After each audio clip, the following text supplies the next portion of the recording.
ኢትዮጵያ በጦርነት ስጋትና በውስጥ ቀውስ መገናኛ ላይ ትገኛለች። የሰላም ደወል ወይስ የጥፋት አፋፍ የሚሉት ኢትዮጵያ በአሁኑ ወቅት ከውጭ የቀጠናዊ ጦርነት ስጋት ከውስጥ ደግሞ ያልበረዱ ደም አፋሳሽ ግጭቶች ተጋርጠውባት ይገኛሉ። ይህ ድርጊት ታዲያ የሰላም ደወል ወይስ የጥፋት አፋፍም አሰኝቶታል። በልዩ ትንታኔ ዝግጅታችን ወደ እናንተ ልናደርሳችሁ ወደድን።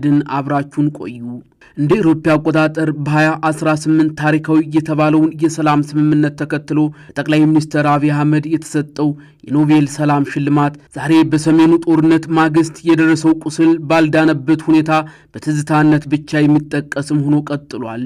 ሀገሪቱ አሁን የምትገኝበት ሁኔታም በዓለም አቀፉ ማህበረሰብ ዘንድ ከፍተኛ የዘር ማጥፋት ስጋት ያለበት ወቅት ተብሎም ተፈርጇል። ቀይ ባህር ጥያቄና የኢትዮጵያ ኤርትራ ውጥረትም የዚሁ የሁለቱ ሀገራት ግንኙነት ዳግም ወደ ጦርነት አፋፍ ያመራል የሚሉ ስጋቶችና መንስኤዎችም ተቀምጠዋል። ይሄም ዋነኛ መንስኤው የባህር በር ጥያቄ ነው እየተባለለትም ይገኛል። ኢትዮጵያ በኤርትራ በኩል የቀይ ባህር በር የማግኘት ፍላጎቷን በይፋ ካንጸባረቀች በኋላ በሁለቱ መሪዎች መካከል የቃላት ጦርነት ተባብሰዋል። ወታደራዊ ጡንቻ ማሳየት አንዱ ማሳያ ሲሆን የኢትዮጵያ መንግስት የወታደራዊ ምርቃቶችን እንደ ኃይል ማሳያ እየተጠቀመባቸው ሲሆን በማህበራዊ ሚዲያዎችም የተነጠቅነውን ፍትሃዊ ያልሆነ ኪሳራ እናስመልሳለን የሚሉ ቅስቀሳዎችም እየተስፋፉ ይገኛሉ። ይህ ደግሞ ኤርትራ የአሰብ ወደብን በኃይል ለመያዝ የታለመ ነው በሚልም እንደ ስጋትም ተመልክተዋለች ማለት ነው። በዚህ ጉዳይ ደግሞ ኤርትራ የራሷን ምላሽ የሰጠች ሲሆን አስመራ በበኩሏ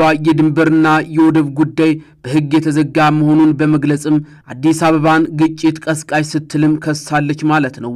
የክልሎች አለመረጋጋት ከአማራ እስከ ኦሮሚያ በኢትዮጵያ የውስጥ ፖለቲካ ውስጥ ያሉ አለመረጋጋቶች ሁኔታውን ይበልጥ አሳሳቢ አድርገውታል። የአማራ ክልል አንዱ ያለመረጋጋት ማሳያ ሲሆን እንደ አውሮፓ አቆጣጠር በ2024 በሺዎች የሚቆጠሩ አማራዎች በጅምላ መታሰራቸውም ተመላክቷል። ምንም እንኳን በ2025 አንዳንዶቹ ቢፈቱም አሁንም በሺዎች የሚቆጠሩ በስር ላይ ይገኛሉ። ከፋኖ ታጣቂዎች ጋር ያለው ውጊያም አሁንም ድረስ እንደቀጠለ ነው። የኦሮሚያ ክልል በተመሳሳይ ችግሩ ያለበት ሲሆን ከኦሮሞ ነጻነት ሰራዊት ጋር ያለው ግጭት የቀጠለ ሲሆን በጸረ አመጽ ስም በመንግስት ኃይሎች የሚፈጸሙ የሲቪል ጭፍጨፋዎችን በየጊዜው ሪፖርት ይደረጋሉ። ሚስጥራዊ ኮሚቴውን በሚመለከትም በቅርቡ ይፋ የሆነው ሚስጥራዊ ኮሚቴ ትዕዛዝ በንጹሃን ላይ ለደረሰው ጭፍጨፋና ለቀጠናው የሰብአዊ መብት ጥሰትም ተጠያቂ መሆኑም ተገልጿል ማለት ነው። የትግራይ ችግሮችና የቀጠለው የፍትህ ጥያቄ ከ2020 እስከ 2022 በነበረው የሰሜኑ ጦርነት የተፈጸሙ የዘር ማጥፋት ወንጀሎችም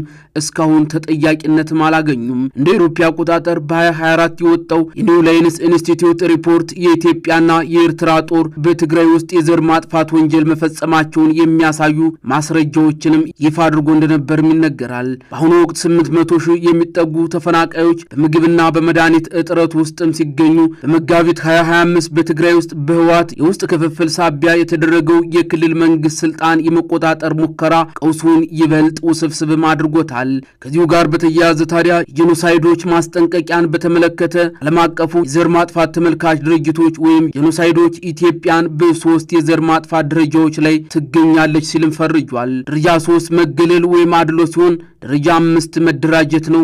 ደረጃ 10 ደግሞ መካድ፣ መንግስት የተፈጸሙ ጥፋቶችን አለማመኑ ለወደፊቱ ዳግም ግጭት በር እንደሚከፍቱም ተገልጿል። ቀጣይ እርምጃዎችን በሚመለከት ታዲያ ምን መደረግ አለበት ሲልም ይሄው ሪፖርት ያሳያል። ሪፖርቱ ሀገሪቱ ከገባችበት ማጥ እንድትወጣም የሚከተሉትን ነጥቦች እንደ መፍትሄ ማስቀምጧል።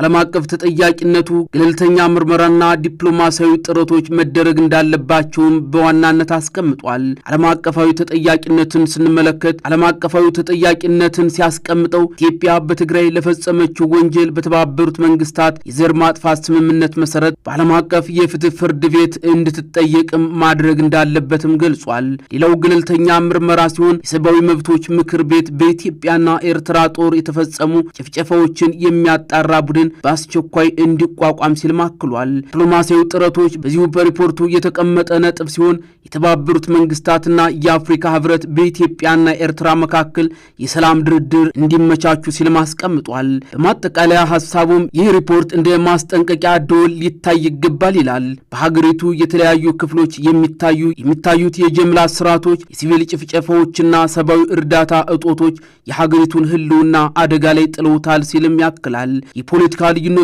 ወደ ብሔር ግጭትና ወደ ዘር ማጥፋት ደረጃ እንዳያድጉም የታሰሩ ዜጎች እንዲፈቱና ለተፈጸሙ ጥፋቶች ገለልተኛ ፍትህ እንዲሰፍን መጠየቁ የነገ አማራጭ የሌለው ጉዳይ ስለመሆኑም አክሏል። ዓለም አቀፉ ማህበረሰብ ሁኔታው ወደ ከፋ ቀጠናዊ ጦርነት ከመቀየሩ በፊትም አስቸኳይ ትኩረት ሊሰጠው ይገባል ሲልም ያክላል።